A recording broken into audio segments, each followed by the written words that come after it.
let's add a minimum of 15 yards to your drive. I did these 3 things during a lesson with James, and we added 15 yards to his game. We talk about strike location, controlling the club face, and setup. You can make some serious gains with all 3 of these. Now, you may actually only have one of these that are wrong. It may be all 3. Watch and follow along today to find out how you can drive it further, and I guarantee it, further than you are already. Let's talk about number 1 on our list, and that's strike location. I think a really vital piece of information that we all sort of don't think about, and we all sort of probably don't actually have an awareness, especially if we're new to the game, is where we're striking this golf club. Okay, now actually on my driver here, wherever you hit it, it actually leaves a bit of an imprint, and you can easily see where you've struck the golf ball. Now, your brand of driver may not be like that, so you can easily do a few things.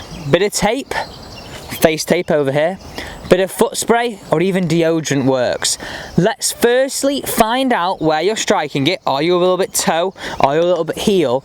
As this is going to accentuate any curvature that you're currently putting on the golf ball. If you're out the heel, we're going to make sure this is going to definitely be a bigger factor if you hit it off the heel.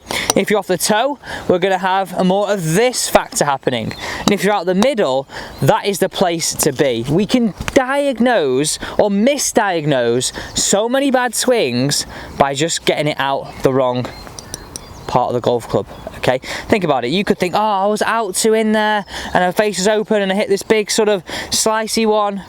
Whereas actually, you may not have been that bad out 2 in and that much with an open face, but you got it striking off the heel. That is a big factor, big factor. So what I want to recommend is, okay, really nice and simple. If we can feel as though we sort of had 2 bars, okay, that sat either side of these ridges. And actually, on my driver here, I could use these ridges as that sort of feeling of these are my jail bars, right? Can I feel like I strike it in the middle rather than hit either side? So my goalposts feel as when I'm hitting my shot right now are here, okay? Can I line that ball up into the middle of the face? That's tip number 1. I want you to just stand there on the driving range being very aware of where your strike location is. Now, to start with, you're going to want to make sure that we're lining that golf club up correctly. So aligning that middle of the face, this area here, to the back of that ball. And I use the line on my golf ball to really help me do that.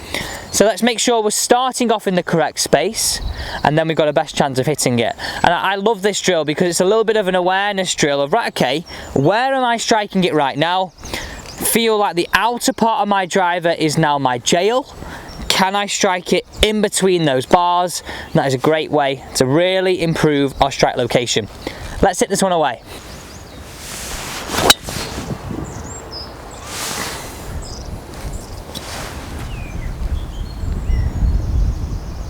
So let's have a look where I struck that one from. Nice simple swing thought, and you can see there, a little bit top of middle, and actually it's a great place to strike that to get a higher launch and low spin. So drill number 1 was strike location for 2 factors, okay? 1 being more efficient hits, so our smash factor becoming higher, so our rate of efficiency between our club speed and our ball speed much higher. And number 2, how that really affects curvature. And we know for a right-handed player, when we get the ball moving too much like this, we're not going to be that efficient in how far we're hitting it. So we're adding yards. Each of these factors help you add yards. So there's number 1. Don't forget, please do download the PDF guide. The link down below into the Facebook group, and I'll personally let you into the group to have a look at this PDF. And don't forget the rest of the PDFs that have been out before this video as well. All here to help your game. We got loads of daily tips coming, so don't forget to follow along. Save this video for a later date if you're watching it now and you think this is really going to help me. Honestly, I keep saying this, and I don't say this lightly, because well, James really found a massive increase in how far he hit the golf ball, and I want to share it with you. So that's number 1 on our list. Number 2, let's now run through our setup. How do we stand to the golf ball? Where do we put this ball? How do we get these shoulders? So many questions that we need to have clarity over when addressing this golf ball out on the golf course. Nothing worse than stood on that first tee in the nerves, or even coming down that last hole with a good score in our hand and thinking, please go straight, and I've just lost how I stand to this ball. I don't know how to do it. Okay, so this is the routine I want you to work through on the course. We've spoken about the factors where you can do it on the range and work through it slowly. This is how now I want you to do it on the golf course. This is going to allow you to get the shoulders square, the club face square, and really have the best chance of hitting into out. So, number one. Pick out your start line. Well, wind is a little bit off my left here. Horrible for me because I like to hit a little bit of a fade. So I've got to really be conscious of starting this down the left half of the fairway. Grip the golf club. I get right at the end. Driver's a club you want distance. So get at the end of that club. I've got roughly, sorry for my little finger, an inch, maybe half an inch.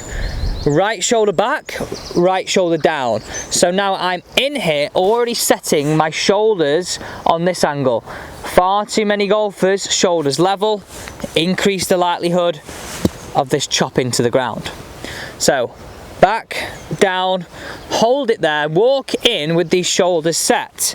Address the golf ball out the middle, place the ball on your left big toe, turn your left toe out, move your right foot away. Straight away now, I'm in that perfect position of shoulders, hips and feet, nice and neutral. Not like this, shoulders set, hands just behind the ball, really giving me the best chance of hitting that golf ball on the up. Remember, we've spoken about that hammer and nail analogy in the past on this channel. How do I hammer up through the golf ball? Like this. Well, that is our way of doing it, okay? Give our best chance of hammering up. I can now hit it up rather than set up like this. It's definitely going to encourage this more descending look to the shot. So that's our setup, really nice and simple. I feel like that could become part of your pre-shot routine out on the golf course. Let's now smash this one away. And you'll honestly want to keep hitting driver after driver after driver. And don't forget, next up, we're all about this. Let's hit this one away.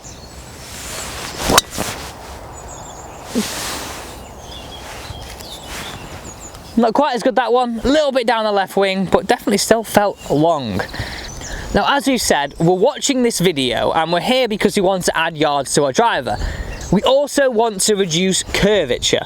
Now, most of us, and when I'm playing bad and when you're playing bad as well, I know you have this feeling of getting into that golf ball and we're trying to save that face. We really have that feeling of, as this golf club is sort of getting to here, we're trying to save and really get that club face pointing a little bit squarer. I know I have that feeling of, oh my lord, I'm on the downswing, face is open, bah, try and save it. If we have that feeling, it is far too late. That ball is only going to go one direction, off to the right for a right-handed player or off to the left for a left-handed player. So let's get out of that feeling of having to save that club face. So that concept of at the bottom of the downswing, oh, I've got to really save it. We're sacrificing power, we're sacrificing that feeling of consistency and also confidence. We want them both if we're going to be a good driver of the golf ball and put our best speed into it. So we're now going to talk about a concept of being able to square this club face earlier as we start this downswing, and to be able to rotate and not have that saving feeling into impact. Now, we've seen loads of these sort of things on the internet, but I'm going to save you a ton of money here. I've just gone and got a coat hanger from home and taken the top of it off. Really nice and simple. I don't want to hit any actual shots with this. This is all about you understanding that concept of not squaring that face at the last minute, but definitely feeling it's earlier. Let's talk through this first way, okay? And we're going to talk through it a second way and how you can get that concept out on the golf course. So really nice and simple. Just grab your coat hanger, grip it in your hand, and make sure your club face is square. So just as I've done right here. In your hand, both hands on the golf club. Okay, so let's just run through, if you come to this face-on perspective here, what we're sort of seeing if we're trying to square this face at the very, very last minute. We're coming into the golf ball and it's very much like this, okay? Now you'll notice there's no real pressure of this hanger on my lead forearm, is there? None at all, okay? More on my back to my left. Back, right, to left. Back, right, to left. We don't want that, okay? What we want to have is that concept of, as we're starting that downswing, of that feeling of this hanger putting pressure on our lead forearm. So let me show you that again. Grip it in there.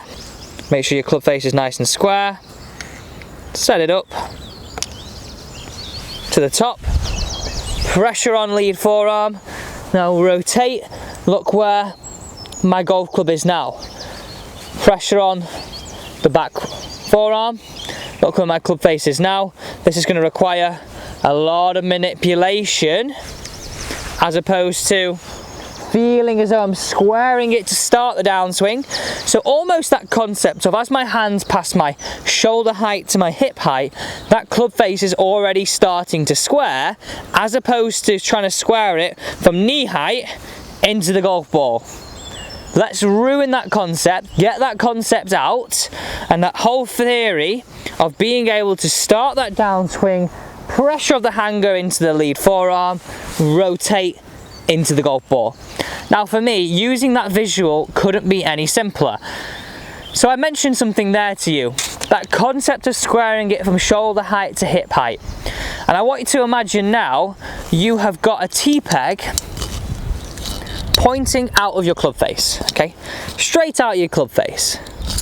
That concept of squaring that T-peg up earlier is, as you start your downswing, I want you to have that theory of the T-peg pointing out down towards the ground, not up towards the sky. So we can stand here, start the downswing, point the T-peg down.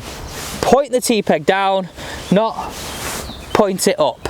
And we'll put two slow-mo videos over this, of one that we want to see, feeling where we got the hanger and where we got the club face, and one that we don't. Both will relay over this. So let's go through the summary of today's lesson. Number one on our list. Let's feel that we get control of where we're striking the golf ball. Number two, let's give ourselves the best chance of hitting it a long way standing to the golf ball.